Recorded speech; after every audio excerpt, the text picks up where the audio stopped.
Our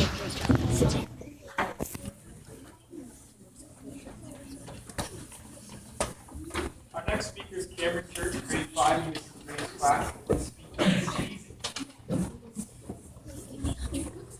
Achoo! When I was young, I remember my parents telling me to always cover my mouth when I sneeze.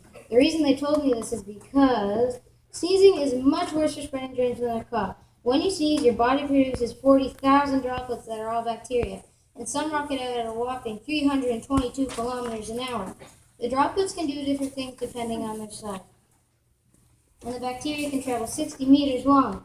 Most of the larger, heavier drops fall quickly to the floor because of gravity, but the smaller, lighter particles can stay airborne forever. Once airborne, viruses in these tiny droplets can survive for hours. Even if the droplets hit a surface, viruses can survive and still spread disease if the droplets become airborne later. When a droplet lands on paper, its viruses can survive for hours. With steel or plastic, it can survive for days. So why do we sneeze? When the little hairs in your nose sense bacteria or an allergy in the air, the nerve cells behind the hairs get irritated. They send signals to your brain to create a large opening in your nasal and oral cavities, then you sneeze. We sneeze to give our noses a reboot. Much like a computer, our noses require a reboot when overwhelmed. And this reboot is triggered by the force of a sneeze. When a sneeze works properly, it resets the environment within nasal passages so bad particles breathed in through the nose can be trapped. Feathers, pepper, cold, flu, and allergies aren't the only reason we let a sneeze rip. Interestingly, enough sunlight causes many people to sneeze. There are theories on some reasons, but one in particular has been studied about bright light. About 1 in 4 people sneeze in sunlight. Scientists don't entirely understand why this happens, but expect that the message the brain receives to shrink the pupils when there is bright light may cross paths with the message the brain receives to sneeze. You can't believe everything you hear when it comes to sneezing. No, your heart does not stop when you sneeze. What may happen, according to the New York Times, is that the heart rate slows down just a tad.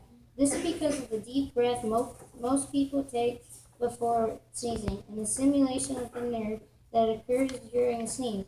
And your eyeballs will not pop out of your head when you sneeze. Most people naturally close their eyes when they sneeze, but if they are able to keep them open, their eyes stay firmly planted in their heads where they belong.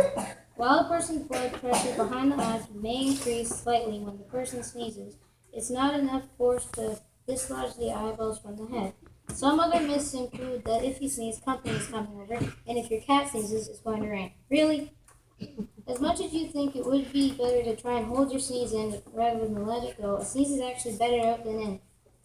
Whether you're in a church or at a movie or in class, stop trying to stuff that sneeze back in. It can and will lead to injuries, including broken blood vessels in your eyes, weakened blood vessels in your brain, ruptured eardrums, or problems with your diaphragm. So let it go, but please cover your mouth when you do. After sneeze, people will say it's polite to say, bless you. An after-sneeze blessing comes from the ancient belief that sneezing is a near-death experience and that a blessing will prevent your soul or sneeze from escaping your body and will prevent the devil from entering in. Thank you for listening. I hope you learned something. And happy sneezing, everyone.